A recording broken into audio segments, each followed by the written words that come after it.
जय हिंद दोस्तों, आप सभी का स्वागत है हमारे बायोलॉजी के इस सेशन में। तो आज का जो मेरा महत्वपूर्ण टॉपिक है वो है निषेचन। ठीक है, ये निषेचन है, निषेचन। ठीक है, इसको अंग्रेजी में फर्टिलाइजेशन बोलते हैं, फर्टिलाइजेशन। ये आपको फर्टिलाइजेशन रिप्रोडक्शन चैप्टर का ये इंपॉर्टेंट टॉपिक है, फर्टिलाइजेशन। ये फर्टिलाइजेशन होता क्या है और फर्टिलाइजेशन कितने प्रकार का होता है। तो सबसे पहले आपको फर्टिलाइजेशन की परिभाषा आपको पता करना पड़ेगा कि निषेचन है ना, यानी अंडाणु और शुक्राणु, अंडाणु और शुक्राणु के मिलने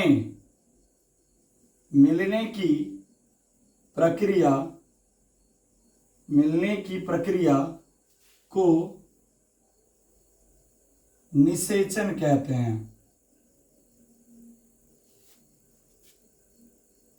ठीक है, अंडाणु और शुक्राणु जिस प्रक्रिया द्वारा मिलता है उस प्रक्रिया को निषेचन कहते हैं। एक और परिभाषा है इसका, अथवा करके लिखिएगा, अथवा युग्मक संलयन। युग्मक का मतलब होता है अंडाणु या शुक्राणु, इसको युग्मक बोला जाता है। ठीक है, युग्मक संलयन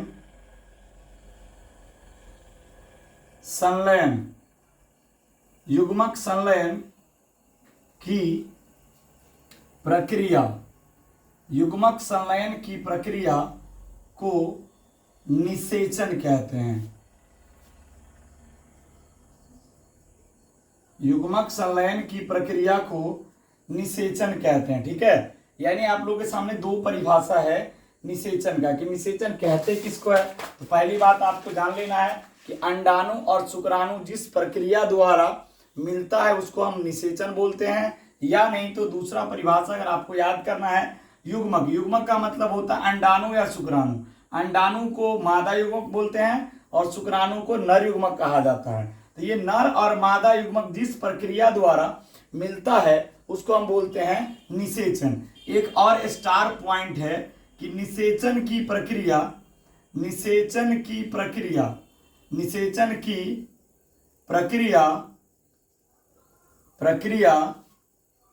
है ना, अंडवाहिनी में निषेचन की प्रक्रिया जो होता है अंडवाहिनी, इसी को अंग्रेजी में फैलोपियन ट्यूब अंडवाहिनी में संपन्न होता है।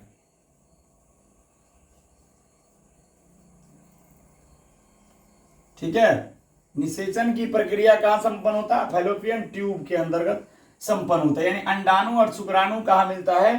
फैलोपियन ट्यूब में मिलता है। तो जल्दी से आप लोग इसका जो है स्क्रीनशॉट ले लेंगे ताकि हम आपको इसको रफ करेंगे। जल्दी से इसका स्क्रीनशॉट आप लोग ले लीजिए।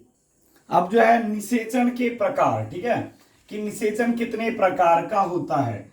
तो आप लोग को ध्यान रखना है कि निषेचन कितने प्रकार का होता है। ये भी परीक्षा में पूछा जाता है कि निषेचन कितने प्रकार का होता है। निषेचन आप लोग को समझ में आ गया होगा। तो निषेचन जो है, निषेचन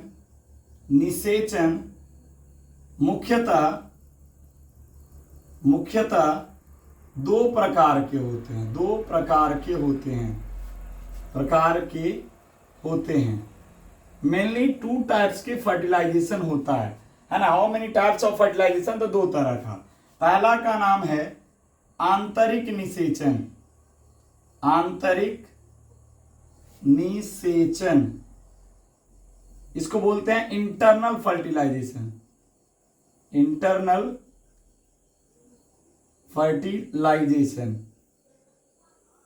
और एक होता है वाह्य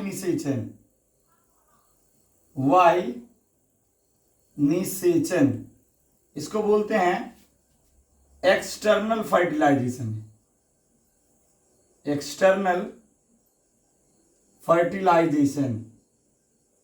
ठीक है, यानी निषेचन आपको 2 प्रकार के होते हैं। ठीक है, एक है इंटरनल फर्टिलाइजेशन और एक है एक्सटर्नल फर्टिलाइजेशन।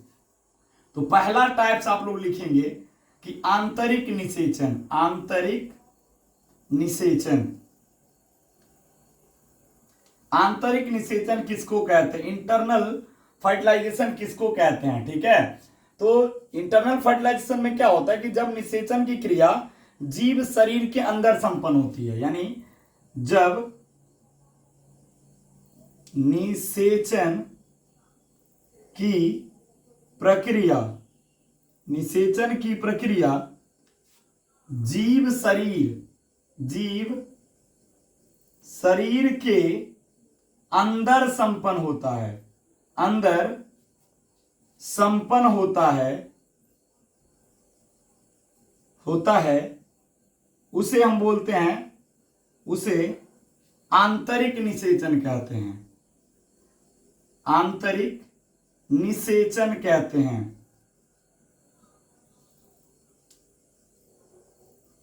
यानी जब अंडाणु और शुक्राणु क्या करेगा, जीव शरीर के अंदर में मिलेगा, जीव शरीर के अंदर में संपन्न होगा, तो हम उसको बोलेंगे आंतरिक निषेचन। ठीक है, इसका एग्जाम्पल है, इसमें आंतरिक निषेचन किस किस में होता है?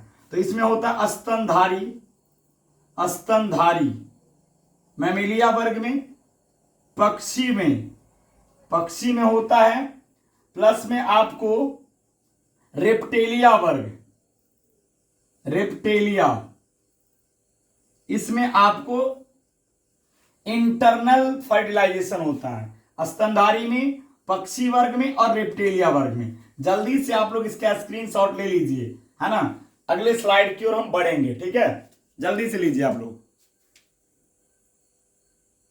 तो आप लोग स्क्रीनशॉट ले लिए। तो अगला मेरा निषेचन का जो टाइप है वो है बाह्य निषेचन। यानी जब निषेचन की क्रिया जीव शरीर के बाहर किसी बाहरी माध्यम में संपन्न होगा, यानी अंडाणु और शुक्राणु जब क्या करेगा, जीव शरीर के अंदर ना मिल करके शरीर के बाहर किसी एक्सटर्नल माध्यम में मिलेगा, तो उसको हम बोलेंगे बाह्य निषेचन। यानी जब निषेचन की क्रिया जीव शरीर के बाहर, जीव शरीर के बाहर किसी बाहरी माध्यम में, किसी बाहरी माध्यम में संपन्न होता है, तो उसे बाह्य निषेचन कहते हैं, बाह्य निषेचन कहते हैं। ठीक है, और देखिए बाह्य निषेचन में जो है असंभावनाएं होती है, कोई निश्चित नहीं है कि अंडाणु और शुक्राणु निश्चित रूप से मिल ही जाएगा। यानी आप लिखिएगा कि बाह्य निषेचन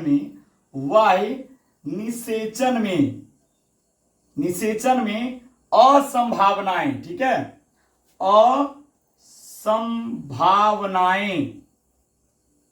असंभावनाएं बनी रहती है, जिसके कारण, देखिए क्यों असंभावनाएं बनी रहती है, क्योंकि यह बाहरी कारकों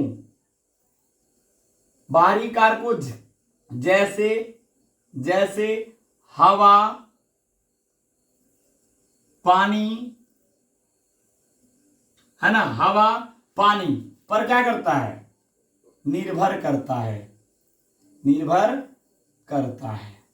ठीक है, देखिए इसमें असंभावनाएं इसलिए बनी रहती है क्योंकि यह बाहरी कारक पर निर्भर करता है। ठीक है, बाहरी कारक पर निर्भर करता है। ठीक है, जिसलिए जिस जीव में क्या होता है, जिस जीव में बाह्य निषेचन